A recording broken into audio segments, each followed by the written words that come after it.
નમસ્કાર dB live ન્યૂઝમાં આપનું સ્વાગત છે। ગઈકાલે ઘોગંબા તાલુકાના ગોદલી ખાતેથી state monitoring cell state vigilance દ્વારા 6 લાખ ઉપરાંતનો વિદેશી દારૂના જથ્થા સાથે 2 બોલેરો ગાડી અને એક થાર મહિન્દ્રા ગાડી અને 3 આરોપીઓને ઝડપી પાડ્યા હતા અને 6 આરોપીઓને ફરાર જાહેર કર્યા છે। ત્યારે આ પકડાયેલા 3 આરોપીઓને રાજગઢ પોલીસ સ્ટેશન ખાતે લાવવામાં આવ્યા હતા અને આજે રાજગઢ પોલીસ દ્વારા આ પકડાયેલ 3 આરોપીઓને ઘોગંબા કોર્ટની અંદર રજૂ કરવામાં આવ્યા હતા અને ઘોગંબા કોર્ટમાં રજૂ કરી તેમના રિમાન્ડ માંગવામાં આવશે તેવું જાણવા મળી રહ્યું છે। આગળના સમયની અંદર આ રિમાન્ડ દરમિયાન શું હકીકતો બહાર આવશે તે તો સમય બતાવશે, પરંતુ હાલ તો રાજગઢ પોલીસે આ આરોપીઓને ઘોગંબા કોર્ટની અંદર રજૂ કર્યા હતા। બનાવની સંપૂર્ણ વિગત જોવા જઈએ તો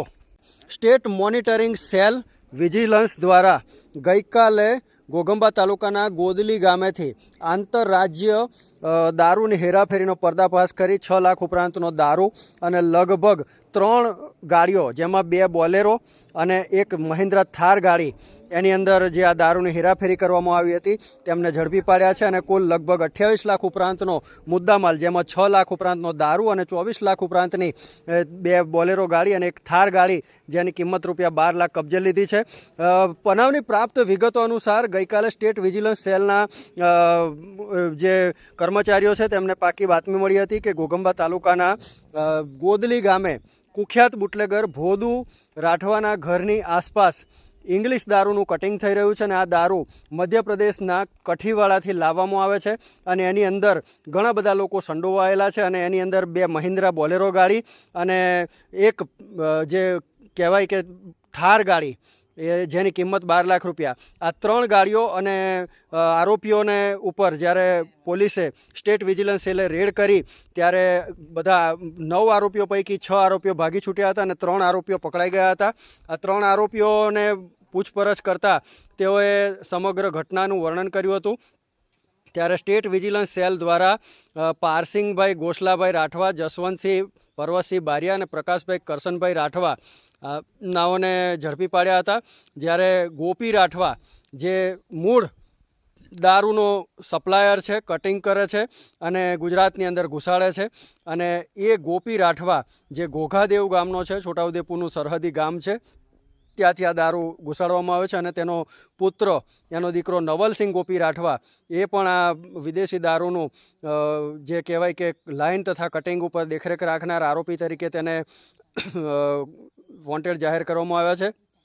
ઉપરાંત ભોદુભાઈ લીમજીભાઈ રાઠવા, જે કુખ્યાત બુટલેગર છે, ગોદલી ગામના વૈદા ચોકડી ઉપર દારૂનો ધંધો કરે છે ઘણા વર્ષોથી અને પોલીસ ચોપડે ઘણી વખત એની સામે કેસો નોંધાયેલા છે, છતાં પણ તે આ ધંધો ચાલુ રાખેલો છે। એવા ભોદુભાઈ લીમજીભાઈ રાઠવા, વિજિલન્સની રેડ દરમિયાન ભોદુ લીમજી રાઠવા સ્થળ ઉપરથી ફરાર થઈ ગયો હતો અને ત્યારબાદ જે કહી શકાય કે પિન્ટુભાઈ, જેનું પૂરું નામ ખબર નથી, ઉપરાંત સફેદ કલરની મહિન્દ્રા બોલેરો ગાડી GJ 18BB3812, જેના માલિકનું પણ પૂરું નામ મળેલ નથી, અને મધ્યપ્રદેશ રાજ્યના કઠીવાડા મુકામે સરકારી દુકાનમાંથી જે વિદેશી દારૂનો જથ્થો પૂરો પાડનાર ઈસમ, તેની સામે સ્ટેટ વિજિલન્સ સેલ દ્વારા આ રીતે ફરિયાદ દાખલ કરવામાં આવી છે। 9 લોકોને આરોપી બનાવવામાં આવ્યા છે, જેમાંથી 3 લોકોને ઝડપી પાડવામાં આવ્યા છે, જ્યારે 6 લોકો ફરાર છે। વિજિલન્સની ટીમ દ્વારા દરોડો પાડી અને 6 લાખ ઉપરાંતનો વિદેશી દારૂ અને 3 ગાડીઓ સહિતનો મુદ્દામાલ ₹28 લાખ જપ્ત કરવામાં આવ્યો છે અને રાજગઢ પોલીસ સ્ટેશન ખાતે આ ગુનેગારોને સોંપવામાં આવ્યા છે। ત્યારે આજરોજ રાજગઢ પોલીસ દ્વારા જે ગુનેગારો છે તેમને ઘોગંબા કોર્ટમાં રજૂ કરવામાં આવ્યા હતા અને પોલીસ સૂત્રોમાંથી મળતી વિગતો પ્રમાણે પોલીસ દ્વારા આરોપીઓના રિમાન્ડ માગવામાં આવનાર હોવાનું પણ જાણવા મળ્યું છે। ત્યારે આ રિમાન્ડ દરમિયાન ભાગી છૂટેલા જે ફરાર આરોપીઓ છે તેમનું પણ પારપતો મળશે કે નહીં તે અંગેની પૂછપરછ કરવામાં આવશે। આ ઉપરાંત કેટલી જગ્યાએ આ રીતના દારૂના સપ્લાય કરવામાં આવે છે અને કોની ત્યાં દારૂના ધંધા ચાલે છે એ અંગે વિગતવાર રિમાન્ડ દરમિયાન માહિતી મળશે તેવું લાગી રહ્યું છે। પરંતુ હાલમાં તો ઘોગંબા તાલુકાની અંદર લાખો રૂપિયાના દારૂની હેરાફેરી કરતા ગોદલી ગામના ભોદુભાઈ રાઠવા, જે ભોદુ લીમજી રાઠવા, તેની સામે પણ પોલીસ કડક હાથે કામગીરી લે તેવી વિસ્તારની અંદર માંગ ઉઠી છે અને લોકોની જો વાત માનીએ તો રાત્રિના સમયે ઘોગંબા તાલુકાના અંતરિયાળ ગામડાઓની અંદર નાના લબર મૂછિયાઓ, 15 થી 17 વર્ષના